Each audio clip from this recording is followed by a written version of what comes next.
طيب الحمد لله والصلاة والسلام على رسول الله. السلام عليكم ورحمة الله وبركاته. الحلقة الثالثة في البودكاست. أتمنى تكونوا انبسطتوا بالاتنين اللي فاتوا، واللي منكم شاف الاتنين اللي فاتوا. بس المهم إن الحلقة دي النهاردة أنا بجد بجد متشوق لها جدا، متحمس جدا لكل من يهمه الأمر في التخصص اللي هتكلم عنه النهاردة وفي المجال بتاع النهاردة. والحاجة الزيادة بقى النهاردة الأول مرة على التشانل هتكلم عن الدوالس ستوديوم. تمام. المرة دي كان معايا ضيف واحد صاحبي اسمه محمد اسماعيل، واحد من الناس المحترمة جدا الطيبة جدا، واحد خلوق جدا، واحد من الناس برضو انا شخصيا بحبهم لله في لله كده. فهو اولا اتكلم على تجربته في ان هو يتعلم اللغة الألمانية لوحده من الصفر. ثانيا اتكلم على ازاي دخل برمجة في ألمانيا، انفورماتيك او حاجة قريبة للانفورماتيك، انا اعرف اكتر في الحلقة. الحاجة التالتة ان هو دخلها دوالس ستوديوم، وشرح اكتر ايه هو الدوالس ستوديوم ومن الاول للاخر، واتكلمنا على كل التفاصيل. فالدوالس ستوديوم حلوة ليه حاجة ممكن الواحد يبقى عايز يسمعها او يتفرج عنها او يفهم عنها اكتر. ودي من الحاجات اللي شخصيا انا كعبد الرحمن لو كنت اعرف عنها في الاول، اول لما جيت المانيا او حتى بعد سنة او سنتين، كنت مليون في المية هفكر ازاي ممكن اخشها او افكر في حاجة ليها علاقة بالدوالس ستوديوم. ليه؟ لان الدوالس ستوديوم بتسمح لك ببساطة شديدة ان انت تدرس في جامعة وتاخد الشهادة بتاعتك، يعني تدرس بكالوريوس أو أيا كان، أو هو بكالوريوس يعني في العادي بتخش أول مرحلة بتبقى البكالوريوس، فبتاخد شهادة البكالوريوس وأنت بتشتغل فول تايم في الأجازات. فالشركة يعني أنت بتقدم دلوقتي على شركة والشركة بتوافق عليك وبتقبلك، وبعد كده بتشغلك معاها شغل دوام كامل. تمام. وبتاخد مرتب. المرتب ده بتاخده وقت الأجازة ووقت الدراسة. فوقت الدراسة بتبقى مركز على دراستك 100%، ومتشتغلش خالص ولا تقعد تتكحرت زي ما احنا اتكحرتنا في شغلانات في كاشير وما الى غيره. تمام. وفي الاجازه بتقضي الاجازه كلها بتبقى قاعد بتشتغل دوام كامل زي ما انا قلت، وهم الشركه دي بتصرف عليك او بتديك مرتب طول السنه.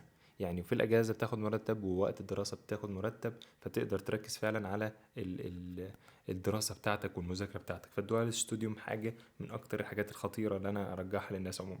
المهم الحلقة دي دسمة جدا، اتعلمت برضو في حاجات كتيرة جدا جدا جدا. مليون في المية هستخدم المعلومات اللي هو اتكلم معايا فيها وعرفاني في الحلقة دي في فيديوهات تانية، وهستخدم كلامه بالظبط او حتى مقاطع كده كام قصايص وبتاع مش عارف ايه في فيديوهات جاية بالذات على الدوال ستوديوم عشان اشرحها بشكل اكتر وازاي الواحد يقدم وكل الحاجات دي. بس المهم من غير ما اطول اكتر من كده، يا رب تستفيدوا بالفيديو ده. ما تنسوش تدعوا للشاب اللي كان معايا محمد اسماعيل اللذيذ جدا ده، ويلا بينا نخش في الحلقة على طول. طيب بسم الله. بسم الله الرحمن الرحيم. السلام عليكم ورحمة الله وبركاته. الحلقة الجديدة في بودكاست ودي عشان بنتكلم مع بعض بشكل ودي إن شاء الله. معايا النهاردة حبيبي محمد إسماعيل. إيه الأخبار؟ الحمد عامل لله إيه؟ تمام. قول لي كده أنت مبدئيا يعني عرف لي نفسك. أنا محمد إسماعيل، درست سوفت وير تكنولوجي أو انفورماتيك يعني. برمجة. هو نفس التخصص بس في اختلافات بسيطة يعني. ولسه متخرج وحاليا شغال سوفت وير انجينير. طيب قول لي أنت كده الأول جيت ألمانيا إمتى وبقالك كام سنة يعني عايش؟ أنا جيت ألمانيا في شهر 4 2021. آم، يعني دلوقتي تقريبا 4 سنين. بقالي 4 سنين في ألمانيا دلوقتي. جيت على إيه بالظبط؟ أنا كنت جاي دراسة انفورماتيك، دراسة طبيعي انفورماتيك الانفورماتيك ده اللي هو برمجة. اللي هو بالظبط. أو كمبيوتر ساينس يعني بالإنجليش. فطبعا جيت في 2021 وكنت جاي دراسة عادي. وبعدين لما بعد ما جيت طبعا كان لسه كنت جاي قبول مشروط، وكان لسه معي فترة قبل ما الدراسة تبدأ يعني. تقريبا جيت طبعا شهر 4 وامتحنت اللغة وكده، فكان لسه معي كم شهر لحد بداية الدراسة في شهر 10 بالظبط. فطبعا كان معي وقت، ففي الوقت ده سمعت عن موضوع دوال ستوديوم وكده طب قول لي انت يعني. قول لي الاول انت دلوقتي جيت على لغه الاول، يعني جبت قبول مشروط من جامعه التي بالظبط في جيسن. آه. انت لما جيت قدمت ازاي؟ على الجامعة. وانا انا لما جيت ما كنتش جاي على التي ها ام تحديدا. انا كان معي قبول من تي ويل ميناو، قبول مشروط، كان معايا البي اينس، وكنت جاي ان انا اكمل اللغة يعني. كنت حاجز كورس لغة في كان معي يعني قبول من جامعة ماربورغ لكورس اللغة. فجيت كملت اللغه من بيتس باي في ماربورغ. انا ما جيتش بقى على ماربورج، جيت طبعا جيسن بما انها جنب ماربورج، كنت اعرف حد هنا يعني، وهنا لقيت سكن يعني، فعشان كده جيت على جيسن. وبعد ما جيت على جيسن عرفت بقى التي ها ام وسجلت فيها يعني غيرت رأيي لما جيت تقدر تقول يعني. طب انت قول لي كده، يعني انت من شهر 4 خدت فيها بيتس باي وتي اينز ولا عملتها ازاي؟ انا مش وانا فاهم. كنت كان جالي القبول مشروط طبعا. الفتره اللي انا قدمت فيها على الفيزا كان فتره كورونا، فكان وقتها السفاره طبعا في المانيا كانت السفاره في مصر اسف كان طبعا قفلت الفتره دي، طبعا الناس كلها عارفه كان السفر وكده، كان في الموضوع كان واقف يعني. فطبعا انا لما قدمت على الفيزا كان معي البي اينز، فقعدت سنه تقريبا مستني الفيزا لحد ما جات لي. في الفتره دي قعدت بذاكر اللغه، فانا لما جيت كنت جاي قبول مشروط، لكن انا كنت قطعت شوط في اللغه بعديها. فانا جيت هنا بعد ما جيت ب3 اسابيع دخلت امتحان السي اينز، فانا جيت امتحنت على طول يعني، استغلت الفتره اللي انا مستني الفيزا يعني. ما شاء الله. طب يعني انت قعدت كل الوقت ده خلصت اللغه لوحدك ولا؟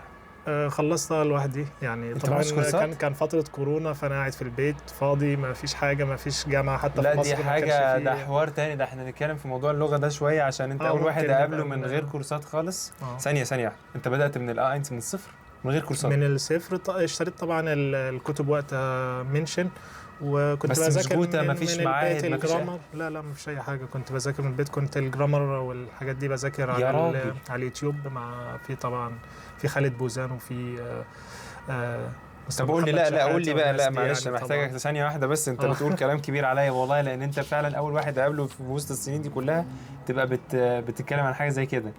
فانت طب قول لي معلش، خالد بوزان ومين تاني؟ يعني قول لي المصادر يعني من الاول أكتر كده من حد الصفر. كان كنت بذاكر معاه الجرامر على اليوتيوب كان مستر محمد شحاتة، كنت بشوف الشرح بتاعه يعني كويس. ومعايا الكتب على الجنب طبعا، جبت اللي هو مستوى اينس منشن اينس لحد بي اينس، وبالظبط. وكملت بعد كده بايه؟ فانا كنت بذاكر يعني، انا كان في كذا مصدر، كل الحاجات دي جنب بعض يعني، اليوتيوب مع الكتب منشن. وساعتها كنت بحاول بقى ادور على النت مثلا حد ان انا امارس معاه اللغه، فكان في اتعرفت على شاب في سويسرا وقتها، وكنا بنتكلم مثلا مرتين كان على كل برنامج ايه اسبوع او اتعرفت عليه ازاي؟ هو كان في ويب سايت او حاجه، ان الناس مثلا زي كده يعني، كنا بنتكلم على سكايب عادي يعني. احنا خدنا كان معايا الرقم بتاعه على الواتس وكده، فهو كان في موقع، انا مش فاكر اسم الموقع، ما كانش موقع كبير قوي، بس يعني في حاجات زي كده يعني. لو الناس دورت على النت هتلاقي اللي هو مثلا هو كان بيتعلم عربي، بيحاول يتعلم عربي، وانا حاجات زي تاندم بتعلم اعتقد، شبه بالظبط. تاندم. بس هي الفكره ان ده كان موقع انت بيبقى هو مثلا حاطط رقم على الواتس او كده، وبعدين بتتواصلوا بقى وبتختاروا الطريقه اللي انتوا عايزين تتواصلوا بيها يعني. مش على التطبيق نفسه يعني. فاحنا ساعتها خلاص كنا خدنا ارقام بعض على الواتس، وكنا بنتكلم مثلا على السكايب مرتين في الاسبوع. هو بيحاول يتعلم عربي وانا بتعلم الماني، فبنساعد بعض يعني. فضلت تتكلموا تقريبا قد ايه؟ تقريبا لحد ما جيت يعني. بعد كده يعني قول لي مثلا كام شهر، كام سنه، قد ايه؟ لا واحنا اكتر من سنه يعني والله ممكن سنة سنتين اتصاحبت عليه بقى صحاب؟ لا بقينا اصحاب يعني، بنقعد نتكلم. هو مثلا كان مهتم جدا بمصر وبتاع والثقافة وكده، وكنا بنتكلم يعني. وهو كان هو طبعا في سويسرا، وانا طبعا حلمي عايز اجي المانيا وكده، فسويسرا والمانيا اوروبا عموما، فكان بيقعد مثلا اساله على حاجات مثلا العيشه عنده عامله ازاي والدنيا والشغل وكده. فكان طبعا كنا بنتكلم، وفي نفس الوقت يعني مثلا بنتكلم شويه عربي عشان هو بيحاول يتعلم عربي، بعدين نحول الماني عشان انا اتعلم الماني، وبيصحح لي بصحح له. فكان الموضوع يعني تبادل منفعة يعني. هو فكان الموضوع، فهي كان كل الحاجات دي جنب بعض يعني. اللغة بمارس اونلاين مع حد بيتكلم اللغة كويس، معايا الكتب بذاكر منها، معايا اليوتيوب. وكنت مثلا، ولو مثلا حاجة كده زي سناك بين الحاجات دي، كان عندي دولينجو مثلا على التليفون، اقعد احفظ شوية كلمات بتاع. فالموضوع يعني انا كده فترة كورونا دي يعني الواحد قاعد في البيت، فاللي هو انت استغلت ما شاء الله بجد، ما شاء الله، برافو عليك. جامد والله، حلو قوي يعني. انا بجد عمري ما شفت. طب قول لي ثانيه واحده، انت دلوقتي خدت من اينس لحد ان انت تسي اينس، انت جيت في امتحنت التي اينس بعد 3 اسابيع قلت لي، فاعتقد مثلا في يعني مايو. انا جيت في بالظبط 3/4/21، وامتحنت تقريبا 21/4/21 يعني. انا جيت وحرفيا بعد 3 اسابيع او اقل يعني كنت حاجز الامتحان ودخلت الامتحان. لحد 21/4 خدت وقت قد ايه من الصفر؟ هي دي صعبة لأن أنا طبعا زي معظم الناس اللغة ما كنتش ماشي فيها اللي هو أخلص على يعني إيه. طب قول لي بدأت كنت امتى؟ الفكرة بمشي جت في فترة، دماغك أمشي ازاي؟ شوية، تيجي فترة مثلا في ضغط في الكلية مثلا امتحانات بتاع، أوقف شهر شهرين ثلاثة أرجع تاني للغة، فده يخليني صعب شوية. بس يعني هو أنا بدأت اللغة بعد ما خلصت تالتة ثانوي على طول. بس طبعا زي ما قلت لك يعني ولحد ما جيت هنا، فاللي هو طبعا اول سنه دخلت ايه في مصر؟ اول طيب سنه في الكليه، فهو ممكن مثلا سنتين ونص الاجمالي يعني. دخلت كلية ايه؟ حاسبات ومعلومات. فين؟ جامعه الفيوم. في الفيوم؟ اه فقعدت 2.5 سنين في الفيوم في الكلية؟ يعني انا قضيت طبعا سنتين في الكليه، وممكن من طبعا الفتره اللي هي بتاع الاجازه بعد ثالثه ثانوي أيوة. لحد الكليه، فممكن الاجمالي يعني سنتين ونص. بس طبعا كان متقطع يعني، قدرت امشي تتعادل؟ شويه وبتاع. هو انا ما حاولتش حتى يعني. ما حاولتش تعدل المواد ما بتاعتك؟ حاولتش ما حسيتش ان ده ممكن يفيدك مثلا في ان انت انا تسرع قصة لان انا كنت التخرج؟ حابب المجال، فكنت حاسس اللي هو ايه يعني انا عايز اتعلم صح، او يعني عايز ما عنديش مشكله ان انا يعني لو هعادل سمستر او اتنين، فاللي هو انا ما عنديش مشكله ان انا اعيد المواد دي تاني، ممكن افهمها بشكل افضل او كده. فاللي هو ما حاولتش حتى يعني. انا كان معي السنتين طبعا اللي انا درستهم في مصر، بس انا ما حاولتش بصراحه يعني. خصوصا ان انا كمان لما جيت بدات موضوع الدول ستوديوم، فكان غالبا الموضوع برضه هيبقى معقد شويه لو حاولت ان انا اعادل، لان موضوع الدول ستوديوم بيكون مختلف شويه عن هجيلك في الدراسه الحتة العادية. دي، بس خلينا نتكلم شوية عن البدايات لسه، لان انت قصتك جامدة. انت قول لي كده، حسيت بفرق ايه في الكليات؟ يعني انت دخلت نفس الكلية هنا وهنا، حسيت في مصر كانت عاملة ازاي وفي ألمانيا كانت عاملة ازاي؟ خاصة ان انت قعدت هنا سنتين، هي الكلية اساسا في مصر 4 سنين، انت خلصت 2.5 سنين، فانت اغلبها يعني. بالظبط. هو يمكن اكبر او اكتر حاجه لاحظتها من اول ما بدات الدراسه هنا، يعني مثلا هدي مثال. طبعا حاسبات في مصر احنا عندنا بندرس رياضه كتير. لما جيت هنا برضو درست رياضه في السمستر الاولاني والثاني. فممكن اكبر فرق لاحظته يعني، انا درست في مصر في حاسبات رياضه كتير قوي، حاجات يعني كمواضيع وكده. تعمقت فيها. درسنا رياضه كتير. فاهم قصدي؟ هنا كمحتوى، المحتوى اقل لكن الفهم احسن، او يعني احنا بنركز على الحاجات الاكتر اللي احنا محتاجينها كمجال كمبيوتر ساينس او انفورماتيك. فكمحتوى المحتوى هنا كان اقل على الاقل. ده يعني اللي انا لاحظته من اللي انا خدته في مصر. بس مقابل ده كنت يعني في مصطلحات انا في مصر اديني معادله مثلا وهحلها، لكن انا مش فاهم هستفيد منها ايه او يعني هستخدمها ازاي في مجالي. لكن هنا هو انا درست بشكل اكبر الحاجات اللي انا فعلا استخدمها في مجالي، مثلا الماتريسيز، الفيكتورز، الحاجات دي.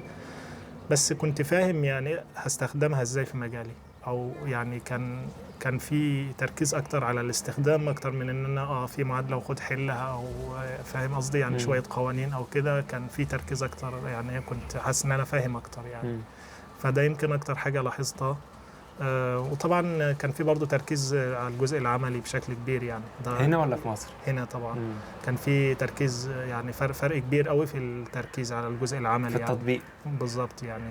بغض النظر طبعا عن الدول ستوديوم، انا هنا بتكلم عن الدراسه، على فتره الدراسه فقط. نفسها.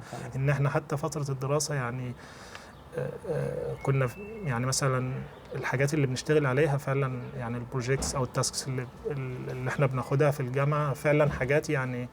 بما ان انا كنت يعني في الفتره دي كلها شغال برضو في الشركه اللي انا كنت فيها، فانا فعلا الحاجات اللي احنا كنا بناخدها في الدراسه مش مختلفه يعني. كنت بلاقي حاجات شبهها جدا في الحياه العمليه يعني. فده يعني كان فرق برضو. حبيت انهي اكتر؟ يعني حسيت ان انت مبسوط وحابب انهي اكتر، الدراسه هنا ولا في مصر من ناحيه الدراسه؟ والله طبعا يعني انا حسيت هنا ان انا طبعا يعني في اكتر يعني. مش عارف اوضح لك الموضوع بس يعني اكيد يعني الفرق ده طبعا يعني انا حسيت ان انا استفدت اكتر هنا. ان انا في حاجات كتير يعني. طبعا انا قلت لك ان انا ما عادلتش او ما حاولتش حتى اعادل. ففي مواد طبعا بطبيعه الحال مثلا انا درستها في مصر، انا درستها هنا تاني. فرغم ان انا المواد دي درستها في مصر، بس في حاجات كتير فهمتها ما كنتش يعني فاهمها في مصر، عدت عليها في مصر يعني. وانا يعني برضو مش اللي هو فكره ان انا برضو ممكن تقول ان انا مثلا ممكن انا اللي كنت مثلا في مصر مش مهتم او كده. بس هي فكره ان انا كمان انا فعلا كنت حابب المجال، فانا الحاجات دي فعلا من درستها في مصر ودرستها هنا، بس كان في فرق كبير يعني. انا رغم ان انا خدت نفس الموضوع في مصر، بس انا حسيت ان في حاجات كتير انا فهمتها هنا او كان في عليها تركيز هنا انا عدت في مصر يعني، وفرقت معايا مرونة كتير كرام. في شغل يعني. اوكي. يعني طيب ده كلام جميل. فانت قعدت تلخيص كده سريع، انت قعدت دلوقتي اول ما خلصت ثانويه قررت ان انت عايز ابتدي اتعلم الماني، او ان انا عايز اروح اسافر المانيا.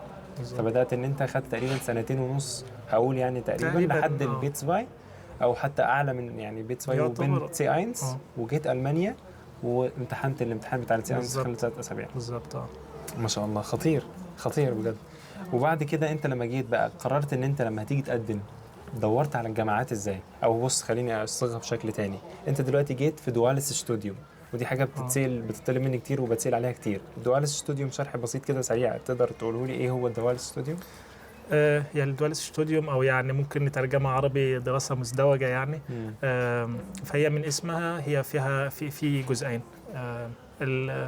الجزء الدراسه اللي هو زي الدراسه العاديه، نفس البكالوريوس اللي الناس بتدرسه ده، ما فيش اي اختلاف، نفس الموضوع. وبيضاف له الجزء اللي هو البراكسس، اللي هو ان انت بقى الجزء العملي. فهي دي الدوال ستوديوم، ان انت في نفس الفتره بتاع الدراسه انت بتدرس، وفي نفس الوقت جنب الدراسه او يعني في وسط الدراسه وانت بتدرس يعني بيكون في برضه الجزء اللي هو البراكسس. قول لي ايه العملي ده عباره عن ايه؟ يعني اوصفه لي سريعا كده عباره عن ايه. هو الجزء العملي انت طبعا بتبدا الدوال ستوديوم، انت من اول ما بتبدا بتكون متعاقد مع شركه اللي انت بتعمل معاها الدوال ستوديوم بجانب الهوخشوله يعني. وبيكون بعد كل سمستر في براكسس فازة مدتها شهرين ونص يعني الى 3 شهور. يعني ما بين شهرين ل3 شهور، بتختلف من بين كل سمستر. والبراكسس فازة دي انت بتروح بعد ما بتخلص السمستر بتكون شغال في الشركه، بتاخد تاسكس، بتدخل تيم عادي، بتبقى شغال في بروجكت، بتاخد تاسكس طبعا شغل مناسبه ليك. شغل كام ساعه في الاسبوع؟ لا، بتشتغل فول تايم، يعني 40 ساعه في الاسبوع. بالظبط. من 8 يعني انت بتشتغل زي اي موظف عادي في الشركه لمده شهرين او 3، وبعدين لحد ما الدراسه السمستر اللي بعديه يبدا، وهكذا. يعني كل سمستر في بعد براكسس فازه تشتغل، بتكون شغال يعني، بتاخد الخبره العمليه، فهو ده الاضافه يعني. جميل. طيب حلو، احنا كده اتكلمنا عن الدوال ستوديو بشكل كويس.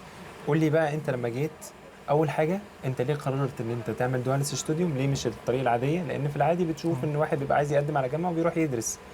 سمعت عن الدوال ستوديو ازاي؟ ليه قررت ان انت عايز تعمل دوال ستوديو وقدمت عليه ازاي؟ انا هسيبك تحكي لي القصه. تمام.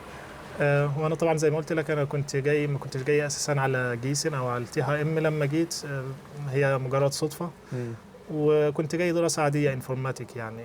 انت ما كنتش عامل حسابك على دوال ستوديو؟ انا ما كنتش اعرف يعني ايه دوال ستوديو، ما كنتش سمعت عنها اساسا لحد ما جيت المانيا، ما كنتش سمعت عنها. ما كنتش عارف انها موجوده اساسا. تمام. فالمهم جيت طبعا امتحنت اللغه. اول ما جيت في اخر شهر 4 انا كنت خلاص مخلص اللغه، فانا قاعد معايا لحد طبعا الفينتر سمستر في شهر 10. انا قاعد فاضي، ما فيش حاجه خلاص، ما اقدرش ابدا دراسه، انا لسه معايا لحد الفينتر شهور لحد شهر 9 معاك. بالظبط. فالمهم في الفترة دي تقريبا في شهر 5 أو حاجة، أو آخر شهر 5، مش عارف، مش فاكر بالظبط، بس يعني في الفترة دي سمعت كنت بتكلم مع حد من أصحابي أو كده، وجاب قدامي سيرة الدوال ستوديوم يعني.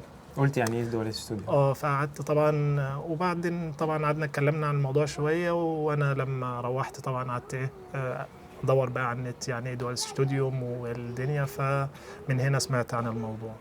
فساعتها بقى قلت طبعا انا قاعد معايا لحد شهر 10، مش هخسر حاجه، اجرب. طيب يعني انت كان عندك قبول يعني؟ كان عندك قبول مشروط؟ انا كنت مسجل. ما هو انا خلصت اللغه، بعدين جات لي شهاده اللغه. تمام. سجلت في التي ها ام انفورماتيك. فانت خلاص متسجل كطالب. انا خلاص اماتريكوليت. قبول عادي جدا. بالظبط. بعد ما انت جالك القبول، مستني الدراسه تبدا بس. مظبوط. فانت بعد ما جالك القبول قدمت بقى على دوال ستوديو؟ انا كنت خلاص سجلت، جالي القبول وخلاص مسجل في الجامعه، مستني الدراسه تبدا. فانا سمعت عن الدوال ستوديوم وقلت طبعا، سمعت طبعا معروف الدوال ستوديوم مش سهل ان انت تتقبل فيها زي الدراسه العاديه. فانا طبعا كان في شويه شك شويه، بس قلت انا اقدم، مش هخسر حاجه يعني. انا كده مسجل في الجامعه ومعي وقت يعني لحد شهر 10 اقدم. طلبوا منك ورق ايه طيب؟ تمام. لا لسه في كلام يعني. كتير ما تكرفتناش. استنى بس، انت دلوقتي كانوا طالبين منك ورق ايه؟ هل مختلف هو عن ورق الدراسه؟ هو الاختلاف اولا بالنسبه للدوال ستوديوم ان انت اساسا الدوال ستوديوم انت ما بتروحش تقدم في الجامعه، يعني على عكس الدراسه العاديه انت معك الجامعه في شروط، انت محتاج ثانويه، محتاج سنه في الجامعه وسنه تحضيريه وهكذا واللغه وكل الحاجات دي، خلاص مستوفي الشروط بتروح تقدم خلاص جالك يعني بنسبه كبيره بيجي لك القبول. الدوال ستوديوم على عكس بقى انت ما بتقدمش في الجامعه من اساسه، انت بتروح بتقدم في الشركه اللي انت عايز تعمل فيها دوال ستوديوم، وبتعدي على البروسيس كلها، بتبعت السي في، بتبعت الانشرايبن او اللي هو الموتيفيشن ليتر اللي هو الخطاب التحفيزي. فبتقدم وبعدين بيبعتوا لك مثلا بتعمل انترفيو، ممكن بعد الانترفيو يبعتوا لك تيست تعمله وهكذا. بعد ما بتعدي الحاجات دي كلها وخلاص الشركه تمام انت معانا، بيبعتوا لك العقد، بتمضي معاهم عقد عمل كأنك موظف عادي جدا بالظبط. انت فانت بتعدي بالبروسيس كلها كأنك بتقدم على وظيفه. يعني الموضوع وبعد خلاص بعد القبول، يعني بعد ما مضيت العقد مع الشركه غالبا الشركه هي اللي بتسجلك في الجامعه يعني، او انت طبعا لازم تكون مستوفي الشروط بتاع الجامعه، بس انت الموضوع بيبدا عن طريق الشركه مش عن طريق الجامعه. ده الفرق بينها وبين الدراسه العاديه يعني. طب هم طلبوا منك ايه؟ يعني فاكر هم طلبوا منك اوراق ايه عشان وانت بتقدم مثلا؟ هو بالنسبه طبعا الجامعه، فهي انت المطلوب منك نفس الحاجات المطلوبه في الدراسه العاديه، يعني لازم تكون معك اللغه، لازم معك الثانويه وبعدها سنه في الجامعه او سنه تحضيريه، كل الحاجات دي ما فيش اي اختلاف. تمام. فدي طبعا لازم تكون موجوده من قبل ما تقدم اساسا. والشغل فانت الحاجات دي موجوده. الشغل ما بيطلبش منك حاجه طبعا غير ان انت طبعا يكون عندك لان الموضوع طبعا الدوال ستوديوم فيه شويه منافسه، يعني الموضوع مش سهل زي الدراسه العاديه ان انت مستوفي الشروط فبتقدم وبتتقبل. لا انت في شويه يعني في منافسه يعني. فطبعا لازم الافضل يكون مثلا عندك خبره، يعني مش خبره بس يعني عندك على الاقل البيسكس في المجال بتاعك. يعني لو هنتكلم على مجال انفورماتيك او كمبيوتر ساينس، تكون مثلا برمجت قبل كده، يعني جربت تشتغل بأي لغة برمجة، عارف عندك باك جراوند حلوة في الرياضة مثلا. فانت دلوقتي يعني هم اول حاجة انت كنت بتقدم عليهم، فانت عامل لهم CV يعني مديهم اللي هي السيرة الذاتية بالظبط. والحاجة التانية غالبا فادتك ان هي ان انت كنت دارس في الجامعة في مصر سنتين، ولا ده ما كانش ليه علاقة؟ يعني هو ده ممكن ما كانش ليه تأثير قوي يعني. هو طبعا فاد إلى حد ما، بس يعني ما أعتقدش إن ده كان التأثير الأكبر يعني. زي ما قلت، وأهم حاجة إن أنت طبعا أنت بتبعت الليبنسلاوف أو الCV بتاعك، فطبعا لازم يكون فيها حاجه، يعني تكون عملت حاجه قبل كده. يعني مثلا زي ما بقول لك، يعني اتكلم مثلا على مجال الانفورماتيك او الكمبيوتر ساينس، تكون عملت اي حاجه قبل كده، مش يعني ما تكونش ما تعرفش مثلا يعني ايه برمجه ولسه هبتدي من الصفر. فممكن اللي ساعد ان انا كنت قبل كده السنه انا عندي خبره كويسه، كنت عملت بروجيكتس قبل كده، كنت عملت كذا كورس اونلاين في البروجرامينج يعني. فالحاجات دي كلها اعتقد ان هي يعني ساعدت يعني لحد ما في الموضوع يعني. حلو، جميل. جيت تقدم عليهم ازاي؟ يعني قدمت ازاي على الشركة دي، او لقيت الشركة دي ازاي وانت بتقدم؟ هو الشركة طبعا انا دخلت على الموقع بتاع الجامعة، طبعا هو في كذا في جامعات كتير فيها الدوال ستوديوم، من اكبرهم يعني في المانيا الدي هابي في دي في بادن فوتنبرغ، والجامعة اللي انا درست فيها طبعا الTHM تشنيش هوخشولة ميتلهيسن. ايه المكان الكبير اللي في ميونخ؟ دي هابي في دي تقريبا اكبر جامعه دوال ستوديوم في المانيا. وفي طبعا الTHM فيها دوال ستوديوم. الTHM طبعا انا درست في الTHM، فانا دخلت على الموقع بتاع الTHM في موقع اللي هو ستوديوم بلس. ده الموقع اللي هو الخاص بالدوال ستوديوم في الTHM. فوقتها طبعا كنت بقدم، فدخلت لما دورت شويه لقيت الموقع اللي هو ستوديوم بلس، دخلت شفت التخصصات، اخترت اللي هو التخصص بتاعي سوفت وير تكنولوجي اللي انا عايز ادرسه. وبعدين لقيت بقى طبعا لستة بالشركات اللي فيها دوال ستوديوم اللي هي عامله بارتنرشيب مع الTHM يعني في الدوال ستوديوم. فدخلت جبت الليسته دي، حطيتها في اكسل وبدات اقدم يعني. تقدم واحده واحده كل الشركات اللي كانت عامله شراكه مع الTHM اللي انت كنت مسجل فيها. بالظبط. جميل. وانت يعني كده بالتقريب حاسس ان جالك قد ايه رفض للقبول؟ يعني اترفضت كام مره قدمت كام مره؟ انا قدمت يعني ممكن مثلا مش فاكر الرقم بالظبط، بس يعني اعتقد ان كان فرص. يعني انا ساعتها جالي قبول في 3 شركات، جالي اوفرز من 3 شركات.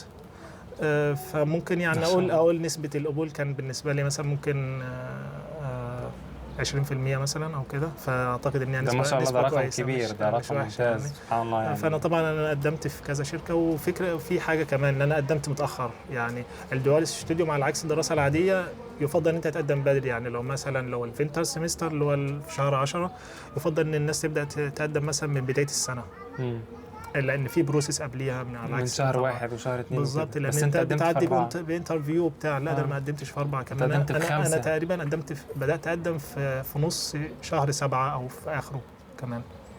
ولحقتي تتقبل ازاي؟ فانا كنت انا في الشركه اللي انا اتقابلت فيها اساسا انا قدمت بعد ما موعد التقديم كان قفل. فما تسالنيش ازاي، فهو كان توفيق من ربنا يعني. سبحان الله. كان انا قدمت فيه عندهم كان التقديم اخره 15/7 او كده او 15/7. انا قدمت في اخر 7 فاهمني يعني اللي هو كان التقديم قفل. بس يمكن اللي ساعد شويه طبعا ان كان في يمكن البروفايل كان كويس مثلا، الخبره بتاعتك وان انت عندك باك جراوند احسن من اللي لسه هيبتدي من الصفر. يعني فانا بقول لك انا كنت اساسا قاعد يعني انا مش متوقع الموضوع، انا بقدم واللي هو مش مستني حاجه فاهم. انا بقول لك انا كنت مسجل في الجامعه، فانا مستني السمستر يبدا يعني. فاللي هو لو جت ما جاتش كده يعني انا مش معتمد على الموضوع خالص. الموضوع حلو يعني اللي انت عملته بجد ما شاء الله. حلو يعني. طيب جميل. انا في حاجات عمال بستفيد منك. هو حاجات الموضوع الصراحه يعني في تفاصيل خطيرة. بس احنا نحاول برضه يعني على قد ما اقدر. بس انا هحاول اطلع منك بكل معلومه مفيده ممكن اطلع بيها الصراحه، لان الموضوع مفيد بالنسبه لي انا اولا، وبعدين برضه للناس اللي هي ممكن تكون بتتفرج علينا بتفكر في الاوس بيلدونج او في الدوال ستوديوم او كده. طيب انت على ذكر الاوس بيلدونج، انت دلوقتي هتقارن الاوس بيلدونج ازاي لو هتقارنه مع الاستوديو مع الدوال ستوديوم؟ معلش. هو في طبعا حاجات متشابهه وفي حاجات مختلفه. اولا الاختلاف طبعا ان الاوس بيلدونج غير الدوال ستوديوم في حته ان انت بتخلص الدوال ستوديوم معك باتشلر، معك بكالوريوس، معك شهاده مخلص بالظبط، معك شهاده جامعيه. الاوس بيلدونج طبعا ده تدريب مهني، فبتخلص معك اوس بيلدونج ما معكش شهاده جامعيه. فده طبعا الاختلاف الاكبر يعني. غير طبعا ان مثلا لو هنتكلم على موضوع المرتبات وكده، فبرضه الدوال ستوديوم بتبقى اعلى شويه من الاوس بيلدونج فاهمني يعني. الدوال ستوديوم كمرتبات طبعا الاوس بيلدونج نفس الوضع، بياخدوا مرتب طول ما هم بيعملوا الاوس بيلدونج. الدوال ستوديوم نفس الوضع. بس يعني ايه من تجربتي ومن الناس اللي حواليا يعني، طول ما انا كنت بعمل يعني الدوال ستوديوم كان في برضه معانا في الشركه او كده يعني ناس بتعمل اوس بيلدونج، فالمرتبات يعني ايه بيبقى مثلا في اختلاف برضه الى حد انت يعني. الدوال ستوديوم كان بيبقى اعلى. الدوال ستوديوم عموما يعني مش عندي بس هو العموم يعني. اعتقد ان هو بيكون الدوال ستوديوم عشان انت طالب جامعي. طبعا الفرق مش كبير في الاخر بس يعني بالظبط. فاكبر اختلاف يعني اللي هو موضوع الشهاده. طبعا انت بتخلص معك شهاده جامعيه يعني طبيعي زي اي حد درس في الجامعه يعني. والاضافه لده يعني انت بتخلص الدوال ستوديوم معك شهاده جامعيه ومعك شهاده خبره تقدر تقول. جميله الدوال ستوديوم ده الصراحه. انا لو كنت اعرف عنها مليون في المية انا بقول لك يعني انا لما جيت المانيا ما اعرفش يعني ايه دوال ستوديوم ولا انا للاسف عرفتها متاخر قوي. هي كان صدفه يعني. زي سبحان الله. طيب قول لي الشغل عباره عن ايه؟ انا هخش للجامعه لسه، انا عايز برضو اسمع عن تخصصك انت لما تقول لي انا بدرس كذا كذا ومثلا في تخصصات معينه والشغل معين، يعني عايز اعرف القصه دي لاي واحد بيفكر في نفس الفكره بتاعت البرمجه او السوفت وير التكنولوجي. بس حاليا عايز اتكلم الاول على جزئيه الشغل بيبقى عباره عن ايه؟ المرتب مثلا اللي بتاخده امتى؟ طب وقت مثلا الدراسه بتصرف على نفسك ازاي او منين او كده؟ فاحب ان انت اسمع الموضوع ده منك يعني. تمام. وانا ممكن ابدا من اخر سؤال. طبعا انت الدوال ستوديوم زي ما قلت انت بتبدا التقديم اساسا بتقدم على الشركات الاول مش على الجامعه. فانت مجرد ما مضيت العقد مع الشركه انت بتمضي عقد عمل. ففي كونديجون فريست يعني اللي هو ايه يعني هو عقد عمل فعلا يعني. الاستقاله ورقه الاستقاله. فانت في العقد العمل فيه كل حاجه يعني نفس هو عقد عمل فعلا. ف طبعا عقد العمل انت بتاخد مرتب يعني طول فتره الدراسه يعني سواء وقت الدراسه او وقت البراكسس فاز. هو من نفس اول المرتب بالظبط من اول ما بتبدا لحد ما بتخلص الدراسه. يعني مثلا بدات الدراسه في 21 وخلصت انا مثلا بدات في 21 وخلصت في 25. فالمرتب من اول ما بتبدا لحد ما بتخلص كل شهر زي اي وظيفه عادي يعني. و غالبا بيبقى ان انت المرتب مثلا لو بتاخد مرتب اكس مثلا، اول ما بتبدا فالمرتب ده بيزيد كل سنه. يعني اول سنه انت المرتب كذا، تاني سنه المرتب لو انت بيزيد مثلا مثلا بتاخد بنسبه. 1000 بيبقى 1100 بيبقى مثلا مثلا. 1100، بعد السنه الثالثه بيبقى 1200 او 1300 على حسب. فبيكون يعني ده بالنسبه للمرتب. فانت بتاخد المرتب طول فتره الدراسه. فالميزه في الموضوع ان انت من اول ما بتبدا الدراسه لحد ما تخلص انت كل تركيزك على الدراسه، مش محتاج تشتغل، لان غالبا يعني المرتب بيبقى كفايه ان انت تصرف على نفسك، يعني مش محتاج كايجار والحاجات دي. هل بتحتاج حساب بنكي فبيكون مغلق لو انت عرفت تجيب عقد عمل ولا مش بتحتاج؟ ده بالنسبه للناس اللي في مصر. طبعا انا زي ما قلت لك، انا تجربتي، انت انا كنت هنا انا بس كنت هل موجود تعرف؟ انا هنا بسأل بس. بس. اعتقد يعني ان لو الواحد، هي الفكره في ان الواحد يجيب العقد. امم بس اعتقد مجرد ما الواحد فعلا مع عقد المفروض يعني تيوغيتش زي ان ما انت تشيل يعني نظريا نظريا يعني المفروض ان انت لما تروح السفاره بالعقد بتاع العقد. الدول ستوديوم ان ده يكون ايه، بديل للحساب البنكي. امم فالمفروض يعني الموضوع ينفع. بس للاسف انا لحد دلوقتي ما مرش قدامي حد مثلا جه قال لي ان هو جرب احتجت الموضوع من مصر لان هو الدول ستوديوم زي ما قلت لك فيه شويه منافسه. فمش سهل ان اي واحد فكمان ان يقدم عليه الواحد يتقبل. يكون في مصر دي كمان ممكن تبقى فيها تعمل عائق شويه كمان. يعني حتى لو الواحد عنده خبره كويسه فممكن، لان الشركه هتستسهل يعني قدامها كذا حد موجود هنا، وحد مثلا هو مش عارف الاجراءات هتمشي ازاي وهتيجي ازاي وكده. فممكن فطبيعي يعني ان الموضوع يبقى فيه شويه صعوبه يعني. تمام. انت دلوقتي بالنسبه لك الشغل كنت بتشتغل وقت الاجازه فول تايم 40 ساعه في الاسبوع، بالظبط. ووقت الدراسه بتشتغل قد ايه؟ لا، وقت الدراسه ما فيش شغل. مفيش شغل خالص؟ ما فيش شغل خالص. هو وقت الدراسه في الدول ستوديوم طبعا الدراسه بتبدا ولنفترض مثلا يعني غالبا الناس بتبدا في شهر 10. ممكن في بعض الجامعات يكون فيها الدراسه بالنسبه للدول ستوديوم يعني برضه في السومر سيمستر، بس خلينا نقول في الفينتر سيمستر.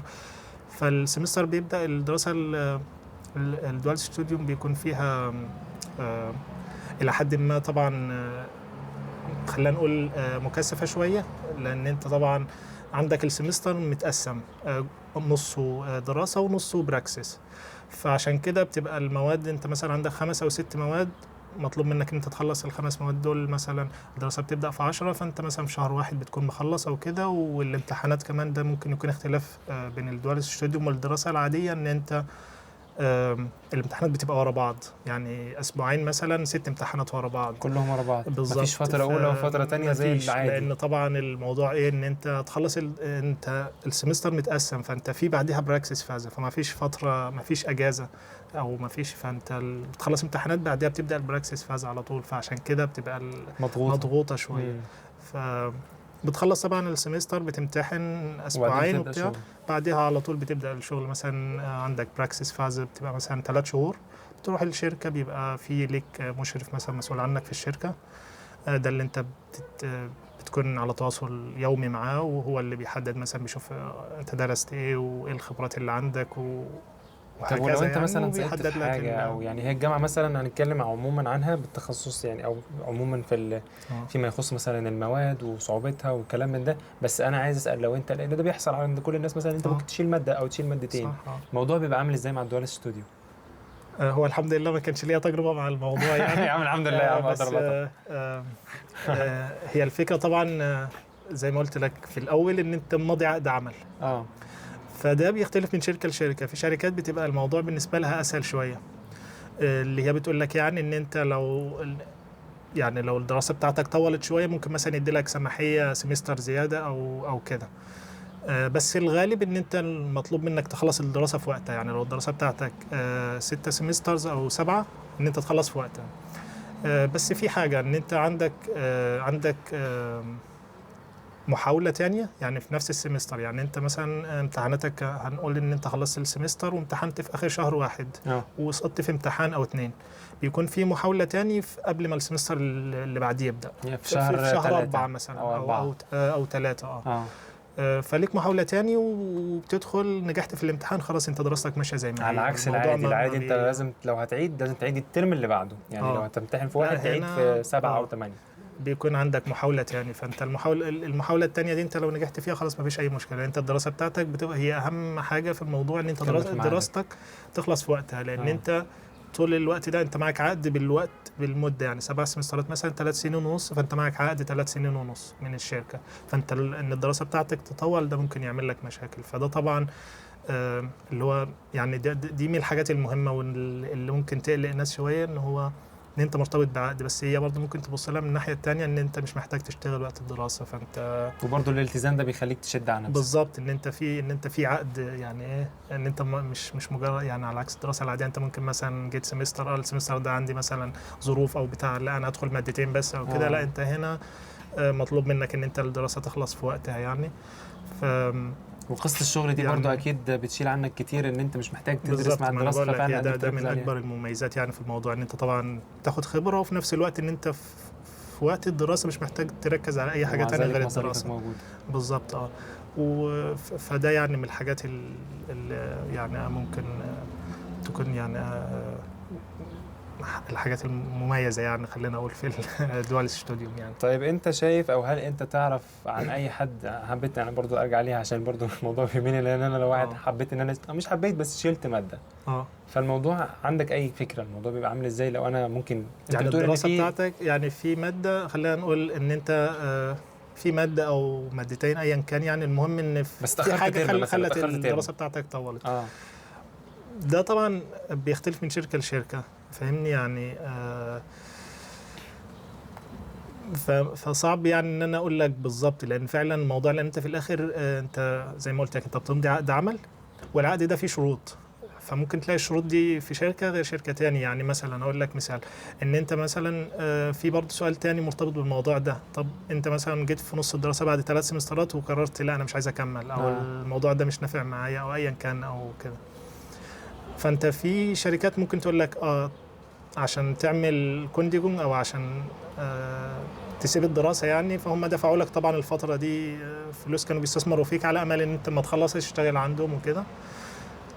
ففي شركات هتقول لك انت ترجع لنا المصاريف اللي احنا صرفناها عليك، في شركه تقول لك مثلا النص، وفي شركه ممكن يعني فاهمني. فالموضوع بيختلف من شركه لشركه ومن عقد يعني بيختلف يعني. حلو جدا ان انت اتكلمت برضه على النقطه دي. انت بتقول ان انت دلوقتي الشركه بتستثمر فيك على اساس ان انت لما تخلص الجامعه تشتغل معاهم. بالظبط. فهل ده معناه ان في الدول ستوديوم القاعده العامه ان انت لما بتشتغل مع شركه وانت بتدرس اول ما تتخرج لازم تشتغل معاهم؟ يعني قول لي لازم تشتغل معاهم ايه وقد ايه؟ هو مش لازم، بس يعني لانه غالبا انت لو فكرت، هو الموضوع ان هي الشركه فعلا بتستثمر فيك يعني. في الفترة دي انت بتشتغل في الشركة وبتدخل كذا تيم في الشركة، بتشتغل على مشاريع في الشركة طول الفترة، مثلا 3 سنين او 3 سنين ونص ايا كان حسب فترة الدراسة. فانت بتكون خلصت عندك خلفية كويسة، اشتغلت على مشاريع يعني، بقى عندك خبرة كويسة.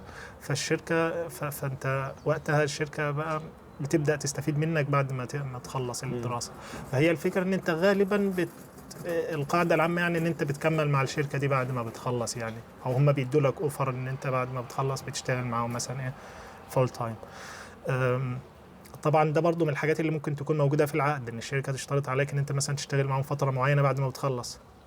ده كان موجود مثلا. كان في ناس معانا فعلا يعني، كان مثلا شركه اللي هو لازم تشتغل معانا 2 سنين بعد ما تخلص على الاقل، فاهمني. والموضوع غالبا ما بيكونش سهل، لان انت غالبا بتبقى خلاص يعني، انت كمان اشتغلت في الشركه كمان، اتعودت على يعني انت 3 سنين او 3 سنين ونص انت اشتغلت في الشركه، فهمت الدنيا فيها، فاهمني. فبيكون يعني الموضوع برضو لحد ما يعني وين سيتويشن يعني، خلينا نقول يعني. طب لو انت اشتغلت في الشركه، يعني في الاحتماليه بتاعت افرض انا مش عايز اكمل في دي، فانت اتكلمت عنها.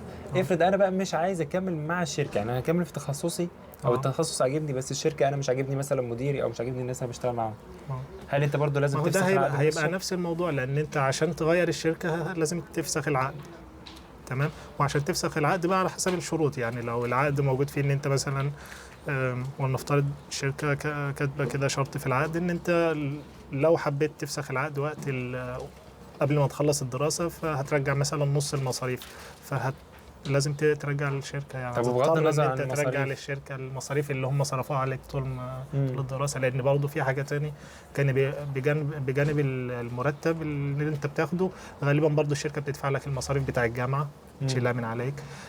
ففي حاجات يعني كتير يعني انت جايب شنطه هدومك اعتقد. بالظبط يعني. فهم بيعلموك ويستثمروا فيك عشان تخلص، فانت ان انت تيجي بعد فتره من الدراسه وتقول ان انت هتمشي، فده في خساره للشركه. بشوف يعني الاحتماليه بس بتاعتي ان هو لو انا مثلا مش عاجبني الشركه او حاجه زي كده، لان هل انا اقدر ده وارد اغير؟ فعلا وحصل يعني مع ناس معايا يعني. طب وساعتها انت لو عايز تكمل بس برضه في نفس المبدأ بتاع الدوال ستوديوم، بتشوف شركة تانية ولا بتكمل بقى دراستك كطالب عادي وانت بتدفع مصاريفك؟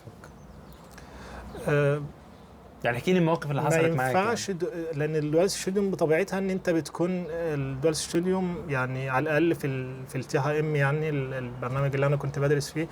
لان الدوال ستوديوم بطبيعتها هي لها ستراكشر معين، ان انت بتخلص السمستر وفي براكسس فازا، والبراكسس فازا عليها كمان كريدت بوينتس. فانت مش هتقدر تخلص يعني انت مش هتقدر تخلص الدراسه من غير البراكسس فازا. لان انت محتاج مثلا عدد كريدت بوينتس، والكريدت بوينتس دي يعني البراكسس فازا او الفتره اللي انت بتقضيها في الشركه برضو عليها عليها كريدت بوينتس.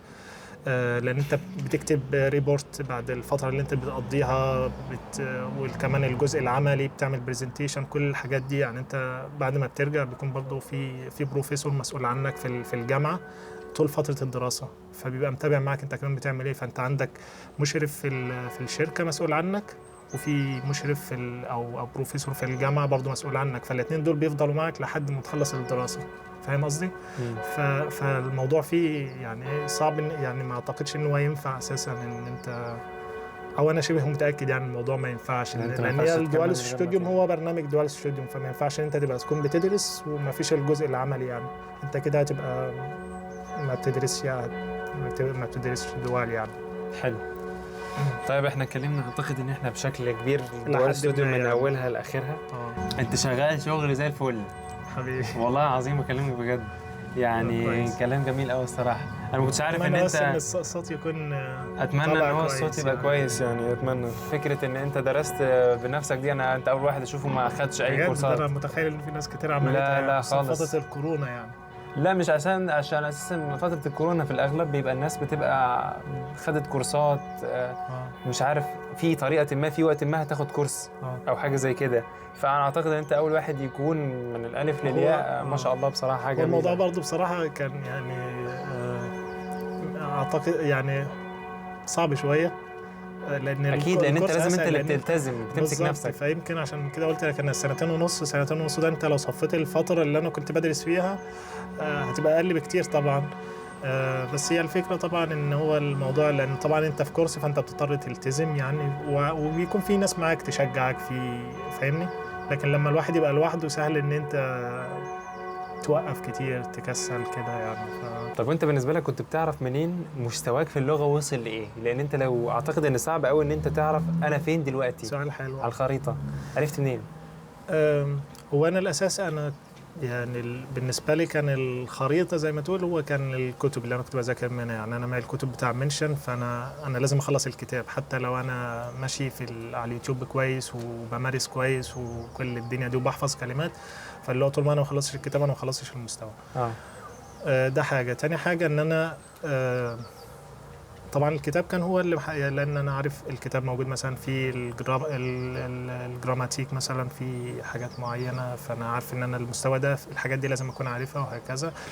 وكنت برضو في حاجات كنت في موقع يعني اينشتوفنز تيست يعني على النت، فكنت بدخل اكتب مثلا اينشتوفن تيست وبدخل اعمل اختبار مثلا، او في اختبارات مثلا بتبقى مثلا لو اختبار اينز، فانا ادخل اعمل الاختبار واشوف انا نجحت فيه ولا لا اونلاين يعني. والموضوع ده برضو يمكن يعني دايما في الدراسه يعني كنت بعمله، حتى في المذاكره العاديه يعني ان انا مثلا حتى لو عندي امتحان مثلا الامتحان ساعة ونص وكذا، فانا بحط التايمر ساعة ونص واعمل اقعد احل الامتحان كاني في الامتحان. زي شغل ثانويه عامه كده، امتحان السودان 2014 عايز اشوف الموضوع. فهو نفس الموضوع طبقته هنا، ان انا عندي امتحان اينس واشوف الامتحان الاينس فعلا بيبقى عامل ازاي وكده، واشوف يعني بس جميل قوي فكره الالتزام ان انت التزمت حتى لو الموضوع خد منك فتره طويله، بس انت خلي بالك برضو جنبها كنت بتدرس، فما شاء الله قصه الالتزام ان انت تكمل طب ليه ما بس قررتش هو ان أنا انت برضه تكمل في مصر؟ ليه ما قررتش ان انت تقف وتقول انا بعد 2.5 سنين عايز اكمل في مصر واهلي وتعرفت وفي صحاب مثلا ما عندي في الجامعه؟ ليه سبت كل ده وقررت تبدا من الصفر تاني؟ انا فاهم ان انت بتحب المجال، انت قلت انا حبيت بالظبط المجال وكل حاجات، اه. بس انت حابب، ما هو المجال برضه موجود في مصر، فليه قررت تسيب كل ده ورا ظهرك؟ هو موجود في مصر، بس زي ما قلت لك يعني انا بصراحه حسيت ان انا كنت يعني في الجامعه في مصر، لان انا حتى قبل ما ادخل الكليه حاسبات، يعني انا يمكن من قبل ما ادخل الثانويه اساسا، من قبل ما ادخل اولى ثانوي انا مقرر انا عايز ادرس عايز ابرمج، فاهمني من الاخر كده يعني. ف لما دخلت الكليه كنت انا بالفعل عندي خبره الى حد ما، ان انا كنت بقعد يعني، يمكن في ناس كتير برضو كده، الناس كمان خصوصا في المجال ده يعني، في ناس بتحب المجال جدا، فاللي هو مثلا كنت بقعد ممكن اقعد تجي في دماغي فكره اقعد خلاص اتعلم جافا سكريبت مثلا، اتعلم الحاجات اللي انا محتاجها يعني، واعمل ويب ابلكيشن او اعمل الفكره اللي فكنت بقعد يعني العب كده مع ناس، يعني انا بحب المجال اساسا. فانا لما دخلت الكليه كان عندي خبره في حاجات كتير يعني، حتى في مواد في الكليه انا كنت بروح الامتحان، انا ممكن ما حضرتش مثلا ولا محاضره وادخل الامتحان مثلا فاهمني من غير مذاكره وبنجح مستريح وبتقدير كويس يعني. فاللي هو حسيت ان انا الكليه ما بتضيفليش حاجه يعني، فاهمني. فجاء عليا فتره اساسا انت سبب الناس خايفه من البرمجه، انت دايما الشخص اللي قاعد الناحيه الثانيه. ما عندنا يعني يا جماعه محمد قاعد بقاله 28 سنه بيبرمج وهو عنده 18 سنه. هو يمكن الموضوع برضه كان فيه شويه ان انا برضه والدي كان شغال في المجال ده لحد ما الالكترونيات وكده، فمن وانا صغير يعني كنت بخبط في اي حاجه مبسوط بك قوي الموضوع يعني. فانا بقول لك يعني انا حسيت ان انا بضيع وقتي، فجاء عليا فتره حتى يعني انا بدات الكليه كنت متحمس بقى وخلاص، دي الكليه اللي اتعلم بقى برمجه بقى، انا داخل حاسبات فعلا، انا كنت مستوى تقيل بقى انا جامعه، كنت داخل مبسوط بالظبط وخلاص بقى المجال اللي انا بحبه هدرسه كمان في الجامعه، ايوه فاهمني. ايوه. بس يعني مشيت شويه في اول ترم وبتاع، بقول يمكن لما عشان في الاول مثلا هيشدوا هي حاجات هتصعب مثلا، لكن لقيت ان الدنيا مش اللي انا كنت متوقعه، مش يعني لقيت ان انا حاسس ان انا بضيع وقتي. فجاء عليا وقت بقى كده على اخر السنه الاولى مع سنه تانية كده، لقيت ان انا اساسا بدات اكسل، ما بروحش المحاضرات، معلش ما يعني ايه فاهمني. فقلت لا انا هكمل في طريق امل المانيا ان انا اكمل يعني بالظبط. فحسيت طيب ان كانت المانيا اصعب، يعني الدراسه فيها كانت اصعب ولا عشان هي كان الجانب فيها العملي كان بطبيعتها كانت طبعا البدايه كان صعبه. يمكن يعني العامل الاكبر في الموضوع ده اللغه يعني، ان مثلا حتى لو في حاجه انا عارفها ممكن تبقى مصطلحات جديده، واللغه برضه بتدرس بالالماني بالظبط. كان الدراسه بالالماني.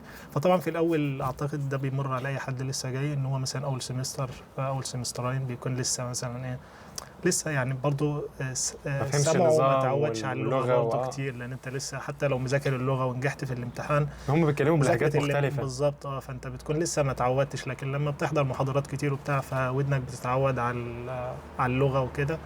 فطبعا كان بالنسبه لي في الاول شويه، حتى في موضوع الامتحانات برضه نظام الامتحانات كان مختلف شويه عن مصر، فكان الموضوع في الاول صعب شويه، لكن طبعا لما اتعودت فهو العامل الاكبر في الموضوع كان اللغه يعني. ده اللي كان. ليه ما درستش بالانجليزي طيب؟ يعني ليه؟ ما هو الاوبشن ده اكيد كان موجود. كان موجود، بس بصراحه يعني خاصة يعني لو انت عندك الباك جراوند يعني كويس في الحاجة ما شاء الله، لو كنت قدمت بالانجليزي في نسبة كبيرة قوي. وانا سمعت النصيحة اللي يعني كان معظم الناس بتقولها وقتها، ان انت بما ان انا يعني انا جاي هنا وناوي ان انا اخلص الدراسة وهكمل بقى اشتغل بعد الدراسة واستغل الفرص الموجودة في البلد هنا. فطبعا النصيحة اللي كل الناس بتقولها ان انت تعلم اللغة يعني، لان من غير اللغة الفرص بتكون اقل. فانا لو هدرس بالانجليزي ده هيأثر على اللغة بشكل كبير، فعشان كده يعني انا ما فكرتش ان انا ادرس بالانجليزي يعني. هل في دوال ستوديوم بالانجليزي؟ ممكن يكون فيه، بس هتكون اقل بكتير. هل انت شفت وانت كنت بتقدم كان في حاجات بالانجليزي وانت بتقدم على الشركات كان في بالانجليزي ولا ما كانش فيه؟ هو ممكن يكون في جامعات تانية غير التي ام، لكن انا ما في البرنامج اللي انا او الحاجات اللي انا كنت بدرس ما مروش قدامي حاجه بالانجليزي. كان عندنا مواد يعني انا في التخصص بتاعي، مع ان انا كنت بدرس بالالماني، بس كان في عندنا كم ماده كده كانوا بالانجليزي يعني. كان في ماده مثلا كان اللي بيدرسها لنا مثلا من بريطانيا، كان الماده اونلاين يعني فاهمني. دي يمكن برضه حاجه تانية من الحاجات اللي كانت حلوه في الدوال ستوديوم، بجانب الجزء العملي اللي هو بيكون في الشركه. فكمان الحلو حتى في الدراسة في الجامعة نفسها ان انت اللي بيكون بيدرس المواد، طبعا في مواد مثلا اللي هي الماتير الرياضيات والحاجات دي كده عادي بيدرسها بروفيسور عادي زي الجامعة او الأخشولة طبيعي. المواد بقى التانية اللي هي الجزء العملي الأكبر بيكون ناس فعلا اكسبيرتس في الجزء ده. يعني لو ماده مثلا داتين بانك او المواد اللي هي العمليه بيكون غالبا مش بالضروره يكون بروفيسور، بيكون شخص مثلا ممكن يكون معاه ماستر بس او كده، بس بيكون شخص مثلا عنده 20 او 30 سنه خبره، وهو اساسا بيجي مره كل اسبوع. يعني هو شغال فعلا مثلا في بنك او شغال في شركه كبيره او بتاع، فهو فعلا شغال عنده 20 او 30 سنه خبره في الحاجه اللي هو بيدرسها. فهو بيجي مش بس كلام على الورق، هو عارف بيجي يدي الواقع المحاضره وبيرجع والتطبيق. للشغل بتاعه طبيعي يعني. فبيكون بالظبط، فبيكون هو اساسا الحاجات اللي بيدرسها لك حاجات هو من الواقع اللي انت هتقابلها فعلا. وده اللي كان بيحصل معايا وبيحصل مع كل الناس في الدول ستوديو، ان انت بتدرس حاجه في السمستر وبتروح الشغل بعديها في البراكسس، فهذا بتلاقي الحاجات اللي انت، لان اللي بيدرس لك غالبا بيكون ناس اساسا شغاله في المجال ده او ناس عندها خبره كبيره في المجال ده، فده ممكن من الحاجات اللي كانت برضه كويسه جدا يعني. جميل قوي. هل لو انت بعد انت خلصت ما شاء الله عليك وخلاص اتخرجت يعتبر من الجامعه صح؟ مظبوط. انت لسه شغال مع الشركه؟ هل دي كانت حاجه موجوده في العقد ولا انت حبيت ان انت تكمل معاهم؟ هي مش موجودة في العقد، بس يعني زي ما قلت لك هو ده المتعارف او دي النسبة الأكبر، يعني ان انت الشركة بتستثمر فيك طول الدراسة، فطبيعي ان انت تكمل معاها بعد ما تخلص. مين اللي يعني بيبادر؟ هم اللي بيقولوا لك خلي افضل؟ الشركة. طيب انت دلوقتي بعد كل ما انت خلصت وشايف ان السنين عدت ما شاء الله وكل حاجة ماشية زي الفل، ربنا يزيد ويبارك يعني ان شاء الله، هل انت شايف ان مثلا لو هتنصح حد بالموضوع، او هل انت لو رجع بيك الزمن تاخد نفس الحاجة، او كان ممكن في حاجة تانية تمشي في طريق مختلف شوية، او تعمل حاجة تغير شوية من الطريق اللي انت سلكته؟ او لو انت شايف ان مثلا انك غلطان في حاجة او غلطت في حاجة او ندمان على حاجة معينة مثلا؟ لا، وانا مش ندمان على حاجه الحمد لله يعني. الحمد لله. هو الموضوع زي ما قلت لك، انا الموضوع جه صدفه، ما كنتش اعرف يعني ايه دول ستوديوم، فانا حاسس اللي هو دي حاجه كان اللي هو يعني توفيق من ربنا يعني. لان انا ما كانش في اي تخطيط للموضوع يعني. الموضوع جه فعلا صدفه يعني، ما فيش اي حاجه يعني.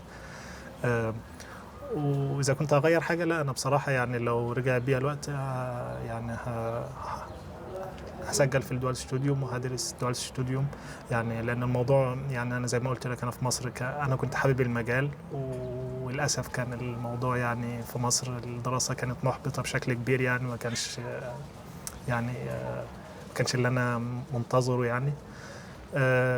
فده اللي خلاني يعني الدول ستوديوم تقدر تقول لقيت اللي انا ما لقيتوش في مصر يعني. اللي هو الجزء طبعا كدراسه ان احنا كنا التركيز بشكل كبير على الجزء العملي والحاجات اللي احنا فعلا محتاجينها، التطبيق وان الواحد بيشتغل فعلا. انا كنت في البراكسس فازا بشتغل فعلا على مشاريع حقيقيه، حاجات فعلا باخد تاسكس في مشاريع كبيره، شغال في تيم، كل الحاجات اللي هو اي سوفت وير انجينير بيعملها، او يعني اللي هو الشغل اللي فعلا يعني انا دلوقتي خلصت الدراسه وشغال. الشغل اللي انا بعمله دلوقتي ما يختلفش بشكل كبير عن اللي انا كنت بعمله السنه اللي فاتت مثلا وانا كنت لسه بدرس.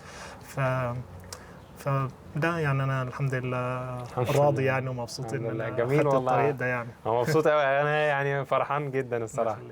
طب انا في حاجه دايما بتشغل بالي في القصه دي في الدول ستوديو من ساعه ما سمعت عنها، لان انت بتقول ان انا بدرس وقت الدراسه دراسه ومحتاج ان انا اركز في دراستي عشان ما اتاخرش. دي حاجه مهمه. ووقت الاجازه حتى الامتحانات ما بيبقاش في مده ما بينهم، والامتحانات كلها بتبقى تك تك. فعشان اشتغل بتنزل مصر امتى؟ بتشوف اهلك امتى؟ بتاخد اجازه عموما في انت اجازات، بس امتى؟ هي الاجازه بتكون اقل طبعا من يعني لان انت في الدول ستوديو بيبقى عند يعني خلينا اقول ممكن دي من العيوب. مع ان انا يعني مش شايفها عيب كبير، لان انت في قصدها في مميزات تانية كتير. اكيد طبعا، بس لا في عيوب وفي مميزات عادي يعني. من العيوب ان انت عندك الفلكسبيليتي اقل. يعني الدراسه العاديه انت عندك فلكسبيليتي مثلا في عدد المواد اللي انت هتاخدها في السمستر والمواد نفسها وكده، لكن الدول ستوديو هي بشكل كبير يعني تغرف لك في طبق لازم تاكل. الطريق مرسوم وانت تمشي بس على الطريق. ما ينفعش يعني تسيب الطبق فاضي. انت عندك 5 مواد او 6 مواد السمستر ده، فانت هتدخل 5 مواد وهتمتحن ال5 وهتنجح في ال5 لان انت في عقد فاهمني، في حد ماسك حزام وراك. طبعا زي ما قلت لك بالظبط. فهو ممكن عيب وميزه. عيب ان انت ما عندكش فلكسبيليتي مثلا لو كده، والميزه ان انت يعني ما عندكش فرصه ان انت تكسل، او ما عندكش يعني انت في حاجه اللي هو لازم في مسكاك. حاجه وراك ماسكاك، فده آه. برضو بيساعدك شويه ان انت تنجز، فاهمني؟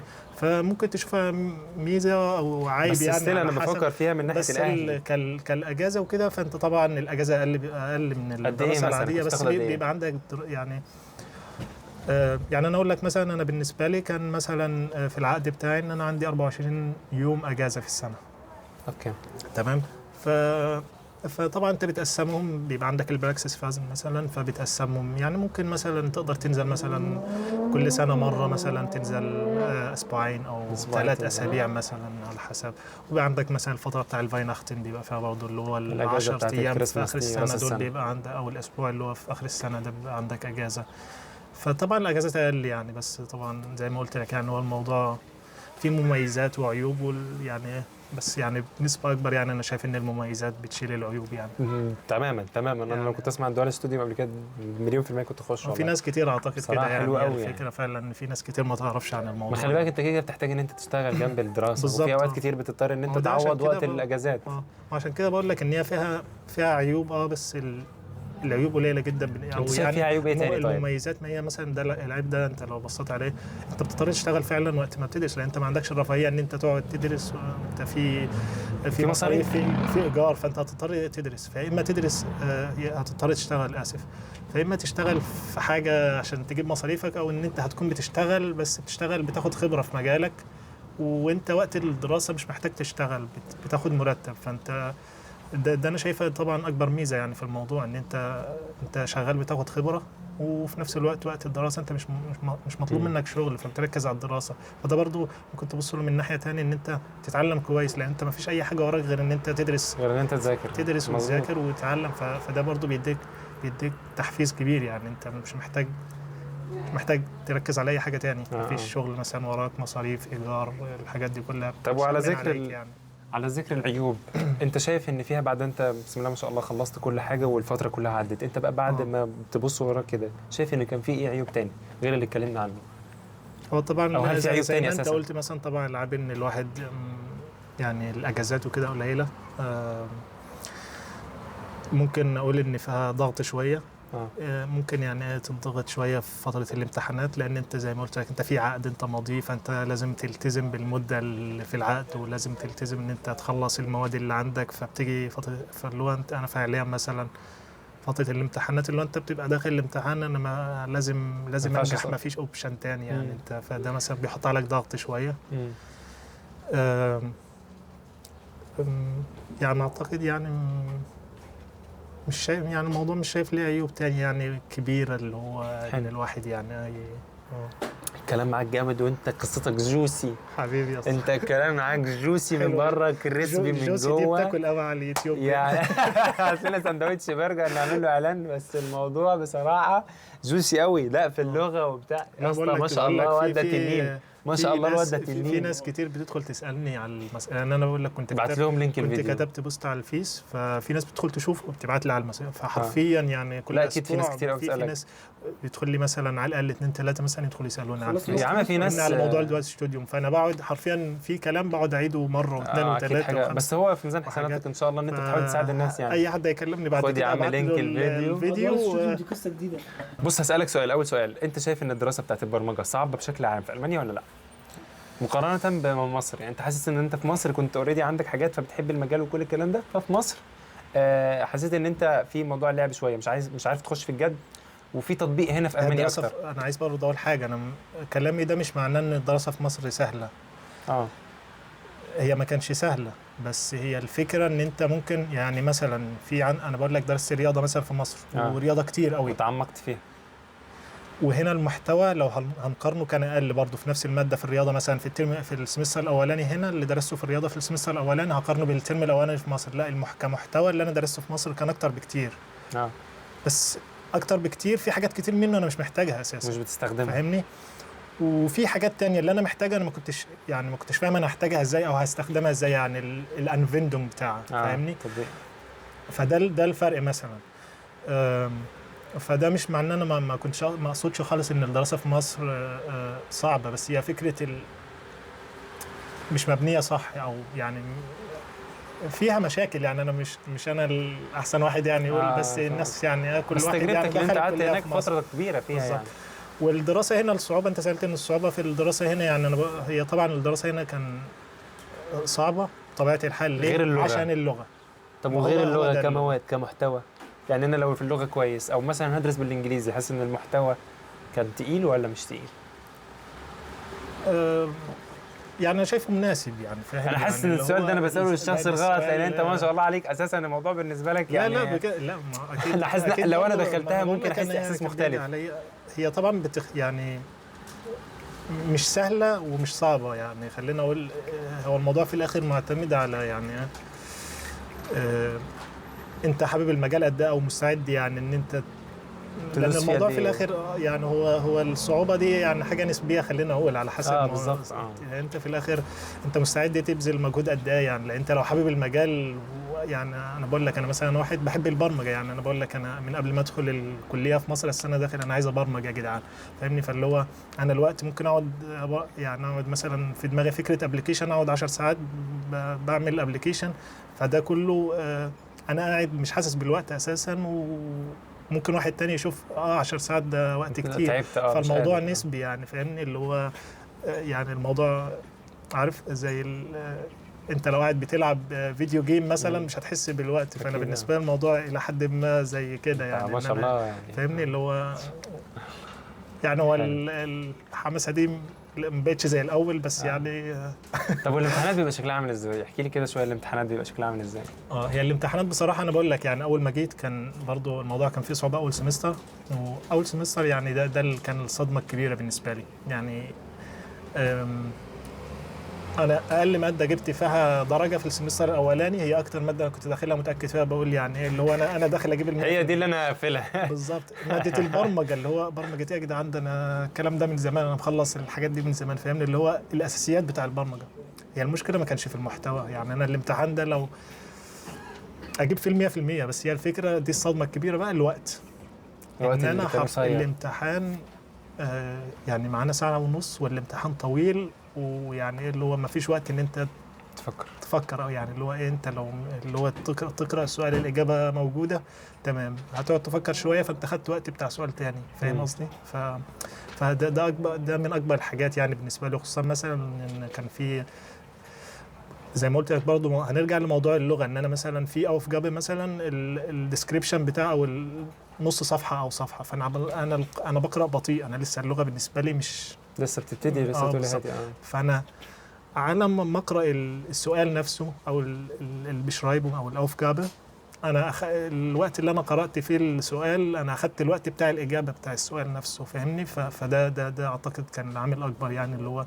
بس بعد كده طبعا امتحان في الثاني في الثالث تعودت على الموضوع، بقيت بقى في تايم مانجمنت احسن شويه يعني. فيمكن كان برضو من العوامل الكبيره في الموضوع موضوع الوقت يعني. ان انا كنت يعني مش متعود على الضغط الكبير ده، وموضوع اللغه اثر في الموضوع وكده. ان مثلا اخد وقت ان انا اقرا الاوفجابه والحاجات دي، فده طبعا كان من الحاجات اللي اثرت شويه على الدرجه بتاعه الاجماليه. بس يعني ايه تداركت الموضوع بعدين يعني. انا اعتقد ان ممكن تكون انت برضو تاكد الموضوع ده ولا؟ لا، مليون في المية مليون في المية. لو انت مش داخل الامتحان جاهز ومحضر اسئلته في الاول ان انت بيكون الموضوع موضوع اللغه مستحيل. فعلا ليه تاثير يعني، مش بس في المحاضرات والفهم، لا كمان في الامتحان يعني. طبعا وان انت برضو تستحضر الاجابه بالالماني، ما انت عايز تكتب برضو بالالماني. ده برضو ده جزء تاني، ان انت عشان تعمل الاجابه تكون الاجابه بتاعتك انت في بروسيس شغاله في دماغك. ده غير ان يعني انت تتعلم اللغه كلغه تمارس تتكلم بيها محادثه حاجه، وتتعلم الكلمات المتخصصه في التخصص في الكليه في الايا كان حاجه تاني خالص. فده بياخد وقت طبعا في اول سمستر بتاع انت لسه الدنيا معاك شويه. هو كل الناس بتحكي ان هو برضو، حتى لما اتكلمت مع احمد في الحلقه اللي قبلها ان هو كان بيقول لي اول سنه عموما هتبقى صعب عليك سواء جيتهم على سنه تحضيريه. بس الفكره ان مواد السنه التحضيريه سهله يعني، حاجات انت خدتها في ثانويه قبل كده. فبس بتبقى مساله لغه بس حاجه، او لو هتيجي على طول ان انت تعادل. انت عادلت صح يعني، انت يعتبر بس ايه قلت انا دخلت سنه برمجه فجيت بقبول مشروط على اساس ان كده. اللي هو الثانويه بس ما عدلتش مع اول سنه في الكليه. بس ما عدلتش مواد. ما عدلتش تمام. هو الموضوع يعني موضوع اللغة ده فعلا أعتقد كلنا نستأكد يعني إن دايما أول سمستر أو أول سنة بيكون هم اللي يعني أنت لسه بتتعود على الدنيا يعني. ده فرح، عاملين لي فرح. محمد انا استفدت منك النهارده جدا جدا والله، وشكرا على كل، يعني انا شخصيا استفدت وانا بقالي كتير هنا، فبالنسبه للدوال ستوديو بالنسبه للغه حتى، فما شاء الله عليك يعني، ربنا يزيدك ان شاء الله. أتمنى الناس تكون استفادت يعني الموضوع فعلا، أتمنى الناس كتير تستفيد منه لأن في فعلا في ناس كتير ما تعرفش عن موضوع الدوال ستوديو خالص يعني. فإن شاء الله يعني يكون يفيد الناس يعني ويساعدهم إنهم يبدأوا الطريق ده يعني إن شاء الله. اشكرك حبيبي والله، شكرا. ما تنسوش تدعوا للراجل المحترم ده يا جماعه والله. واللي يستفيد منكم اللايك بقى والسبسكرايب والحاجات دي. يا ابني انت بتعمل ايه يا ابني؟ يلا اشوفكم ان شاء الله في حلقه تانية. اصلا مؤمن بالقصه. السلام عليكم.